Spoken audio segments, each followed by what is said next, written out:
Okay, so to expand consciousness, we have to put beliefs to the side. Beliefs limit our thinking. So we're going to get into talking about the nature of reality. And this sometimes can cause people to feel resistance based on whatever belief system they're currently within, I guess you could say. So for this chat, if you haven't been exposed to this way of looking at the world, of this perspective, remember to keep an open mind so you can expand consciousness and understand what we are going to be talking about without limiting your vision. So the nature of reality in the way that I'm going to describe it might be new to you or not. We can understand the nature of reality from the most subtle forms of matter to the more gross forms of matter. When we look at the different body energy centers, we talk about how each energy center is correlated to one of the elements, right? We've talked about that already. Like the root chakra is very physical. It's about physical things, your security and stability, family relationships, and it's correlated to the element of earth. Then you move up, the sacral is connected to water. Then we move up to air, connectivity. So as you go up the body, you're going from the most gross forms of matter to the more subtle. So when you get to like your crown, it's light, right? And then above the crown chakra is sound. When you look at the physical body with the energy centers this way and you understand it, then you can easily look at it from a cosmological perspective, from the micro human scale to the macro scale, and say, okay, well, if the highest energy centers are of the most subtle, that is the elements of nature that are not necessarily perceived all the time with the eyes, like sound. We don't perceive it with the eyes. Sometimes we don't even perceive it with the ears, because there is sound that is above our ability to hear and below our ability to hear. So these are more subtle forms of matter than, let's say, like a piece of paper, something physical, tangible. This is made with earth element because there's actual elements from the earth in this matter. But like my voice, sound waves, it's still matter. It's just a more subtle form of matter. When we think about this way of looking at nature, we're able to incorporate all parts of nature because we're including the gross all the way to the most subtle that we may not even perceive. So as things break down and they come down into the physical, they're more easily recognized because they become tangible. For instance, if we injure our physical body, it's very easy to notice. It's hard not to notice, right? If we smash our hand in a door or something, we very much feel it, we see it, we know. If our emotions are wounded, sometimes it can be a little bit harder to evaluate because it's not tangible, but it's still a part of self. The same thing with your thoughts. Your thoughts aren't necessarily tangible, but they exist and they do matter because they help to shape and move nature. Your mind is part of nature. Your body is part of nature. So thinking about nature as being more than just the physical is the groundwork here. We have to start thinking about the more subtle parts of nature because they exist. And then we start looking at the behavior of nature. So when we start looking at the behavior of nature, we need a way to describe the forces that move nature and also the attributes of nature. Well, how is nature behaving, and what is the force driving nature to move or to be still?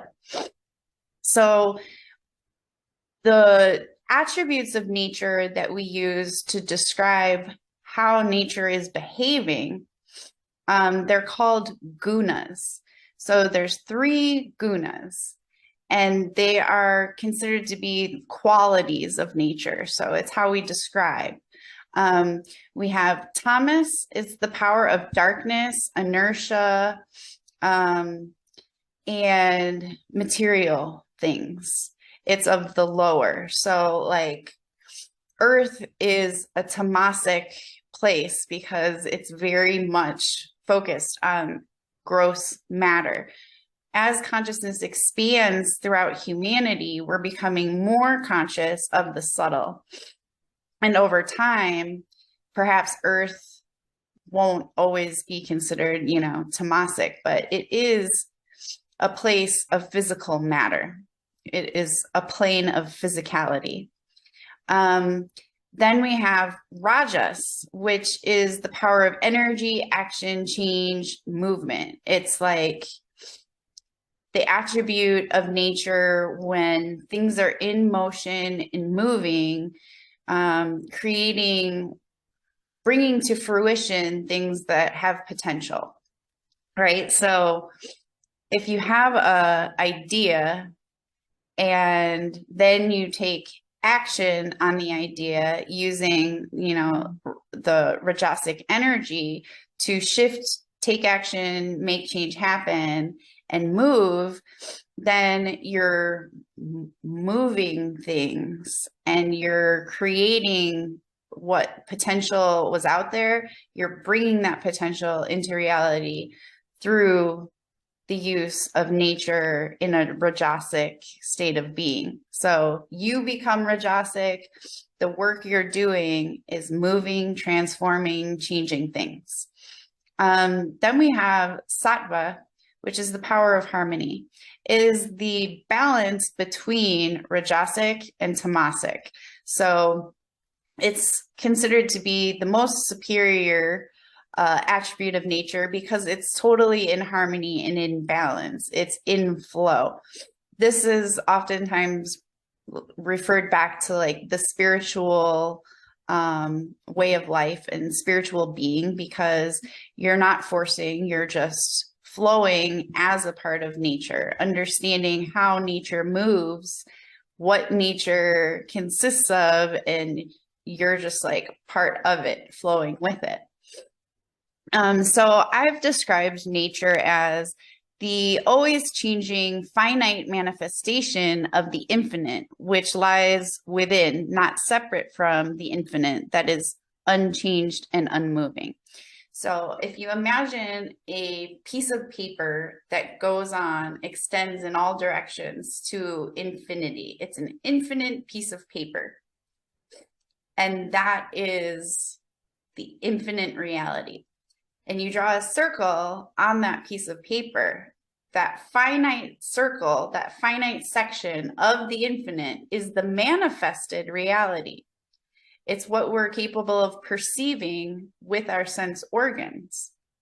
So beyond what we can perceive with our sense organs, beyond what is manifested, still exists outside of what is manifested. So we have unmanifested reality, manifested reality, all part of infinite absolute reality.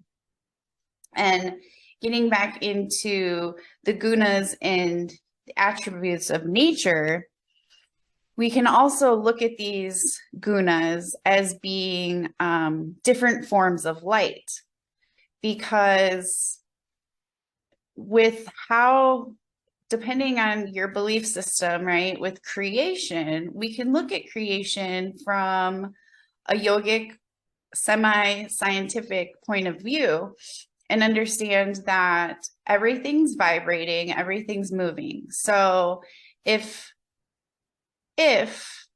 creation began with vibration, some sort of movement caused a vibration, and that vibration reverberated. So it continues on and on and on, creating rippling waves. And that vibration creates sound. From sound, we can get light. So these attributes of nature, or nature itself, you could say is all light.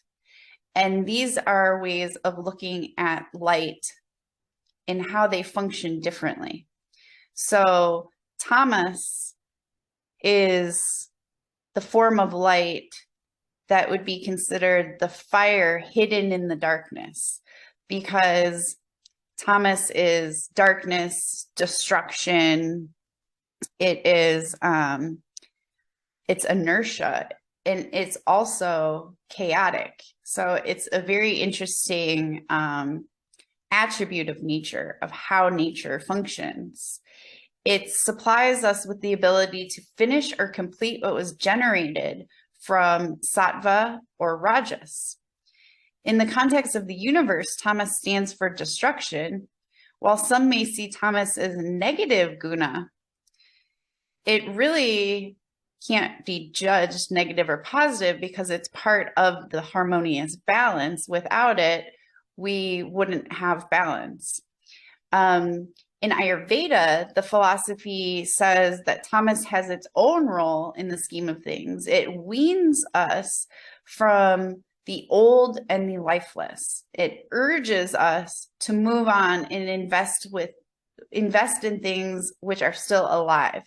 So, like, if you are, and we're going to get into next, being able to self-evaluate your mind, manas, gunas. And so understanding the gunas is really important to be able to utilize that knowledge when you are self-evaluating your own mind, body, and spirit.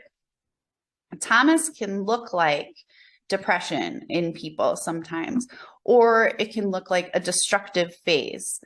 And when people are portraying tamasic energy, it can be perceived as looking like it's negative. However, it's very necessary to be able to balance whatever they were doing in the sattvic and rajasic state.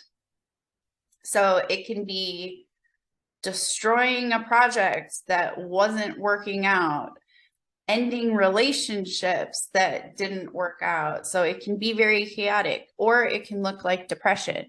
People aren't moving. There's a lack of movement. There's inertia. And when that state of mind or body is there, it's a lull, but it also is a time where you're building that urge to move. So it is a very important attribute of nature. That doesn't need to be feared or looked at negatively. It's just a part of the grander scheme of balance. So let's talk about rajas. Rajas oftentimes is compared to like a tiger because it's very passionate, active type of energy. Sometimes to the point where it can be confusing. If there's action, action, action, action without taking a pause to reflect and focus, it can lead to confusion in life. So the life potential stands for action. In cosmic terms. Rajas is responsible for maintenance and nurturing of what has already been created. In human beings, the rajasic guna or quality means giving a concrete shape to dreams. So this is the maintenance and the taking action type of energy. So If you're dreaming about doing things, if you're in a tamasic state of being, working up that urge to move, and then you get into the rajasic state of being, the rajasic energy helps to bring all of those thoughts, ideas into concrete physical form, because now we're taking action in the physical world to bring it all together or to maintain what was already created. Like if you have a business, you need to have rajasic energy to be able to maintain all the stuff that you already created. It has a lot to do with being motivated and being able to take those action steps.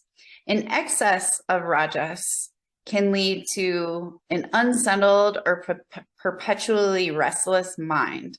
So that's why we need to make sure to not always be taking action after action after action without taking that time for pause, reflection, and refocusing.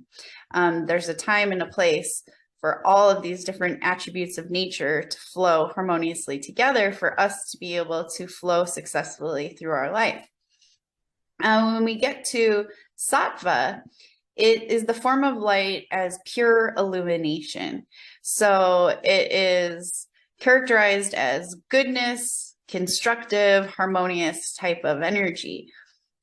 The spiritual potential is greatest with sattvic energy. It's considered to be the most superior to all of the gunas because it is the balance between tamas and rajas. So there's the inactivity, chaos, or the passionate action in destruction, creation, and then in between those, the tamas and the rajas, we have the sattva, which is basically just harmony. It's, yes, I understand my tamasic energy. I understand my rajasic energy. I'm capable of utilizing both of these attributes of nature through my own thought, word, and action. So now I'm at the level of sattva where I'm just flowing as nature, using the tamasic energy or rajasic energy as needed, but remaining in a peaceful state of being. Sattva in the universe is responsible for creation. Inside our own self, it gives us the ability to visualize well and to think clearly and to take action and do things in accordance to the laws of nature. So you're literally at that point flowing as a part of nature, being able to understand how nature fluctuates and remains in balance and using that in your life. So now we can take that information and apply it to our state of mind. So when we want to evaluate our mind, like do a non-judgmental, honest self-assessment of manomaya, which is the mind. We're looking at qualities of mind, manas, gunas. So when it comes to our state of mind, our mind is a tool. It's also a part of nature. And on its own, it's completely at peace, empty, resting. We allow energy to move nature through our body. And our mind is part of that. So when the energy comes along, you know, wherever it comes from, and we either grab onto it and flow with it, or, you know, say, no, thank you, that energy is not for me, I'm already, you know, on a path or whatever, we're making judgments. Maybe it's unconscious. For some people, it's conscious. But if we ever want to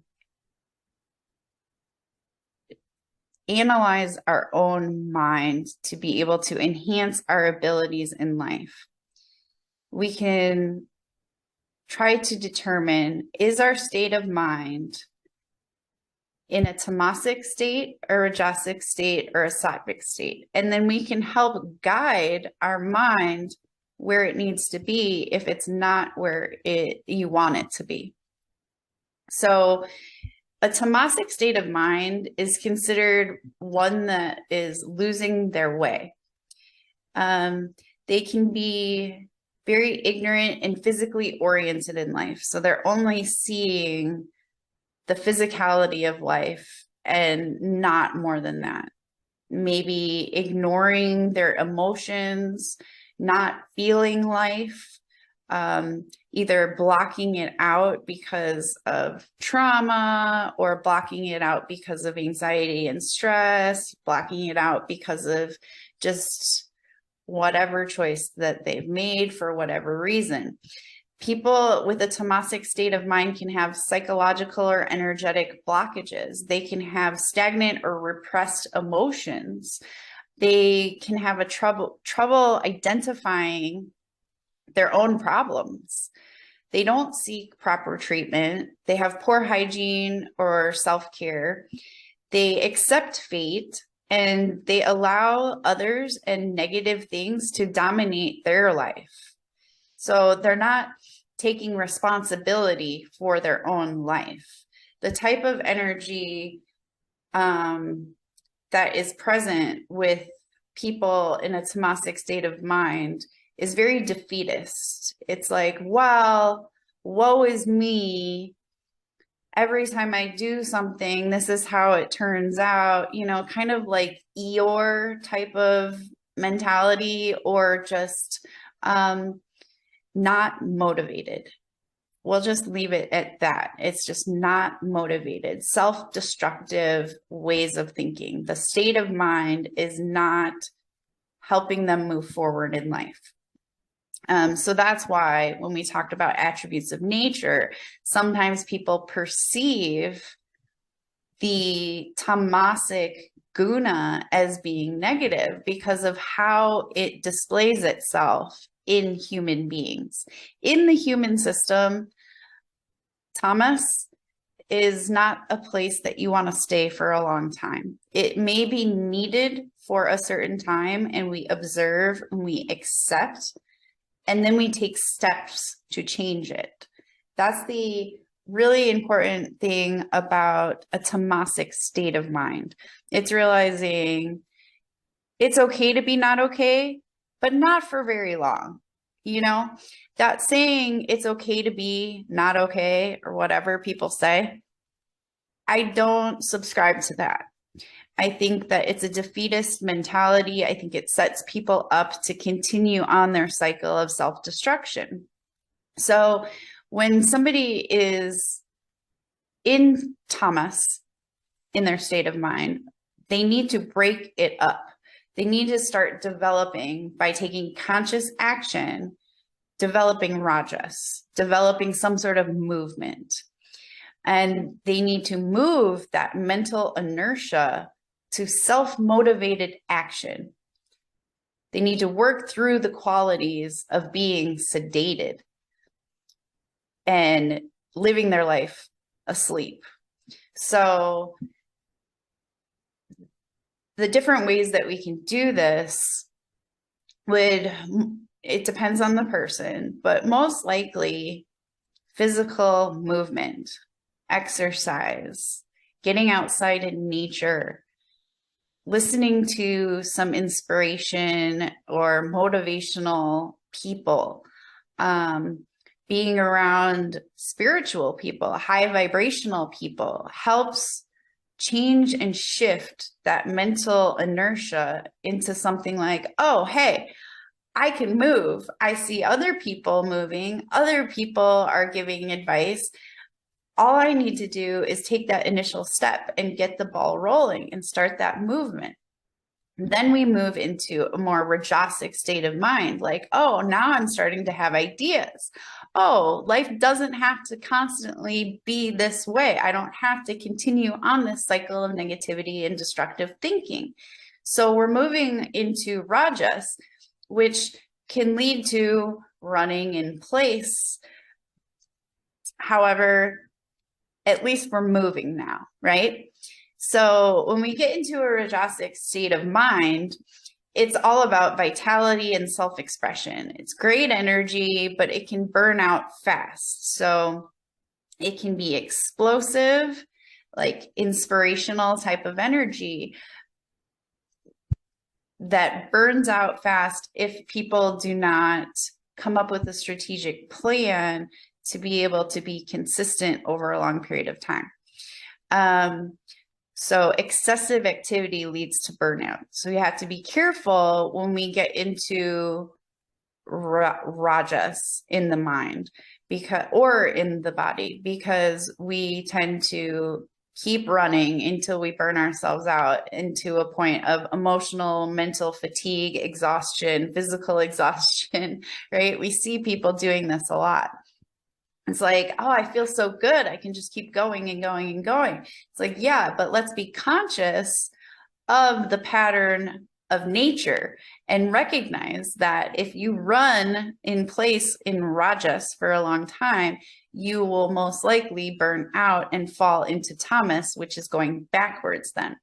So avoiding having an agitated mind is important. People with a rajasic state of mind are rarely peaceful inside of their own heads.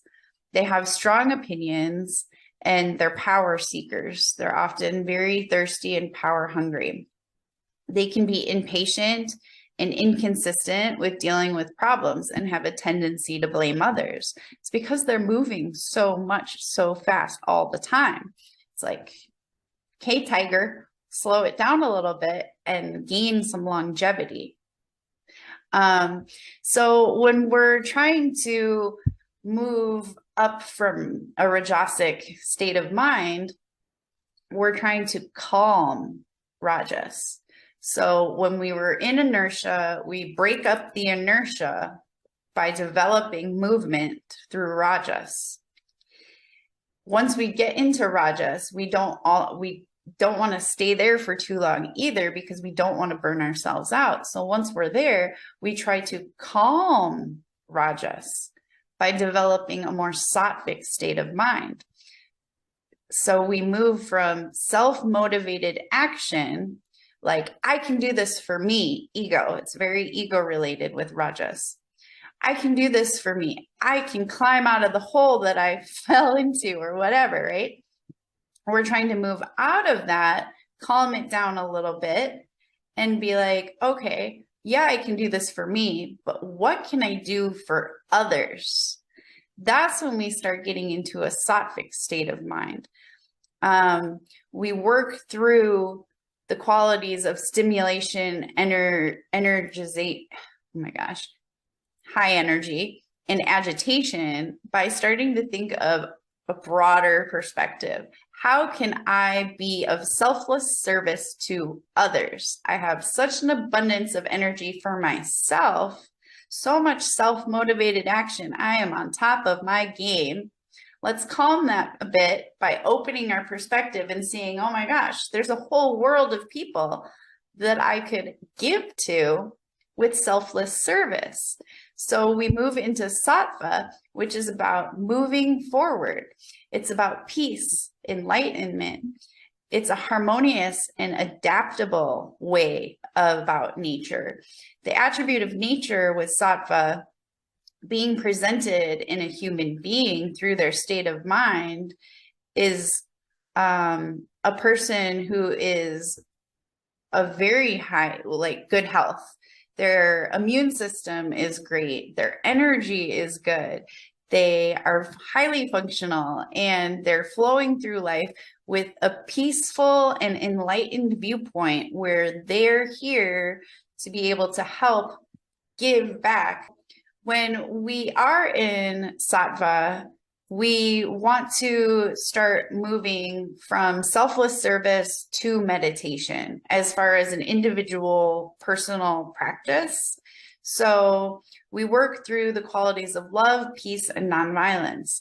That's what we're working with when we're perfecting sattva. So you've already managed to figure out how to maintain yourself to such a high level that now you're giving back in selfless service and being more meditative. So then life becomes a meditation. And that is the highest form of a human being as nature, because the sattvic attribute of nature is in harmony, existing as nature, in flow with the oneness of all things. So when we're displaying this, it looks like a meditative person with an enlightened perspective that is able to give selfless service to others without expecting anything in return, because they're already fulfilled. That is the nutshell on manas gunas, state of mind, the attributes of nature, and how they appear through the state of mind, so you can evaluate yourself on where you're at and reflect back on different times of life when you've been tamasic in your state of mind or rajasic in your state of mind, and how we can move into a sattvic state of mind, and how it's beneficial for your own health, your state of mind, your body, your spirit, and also for the greater community, the greater good. Because when we're in our highest form, we're able to give the most. Until next time.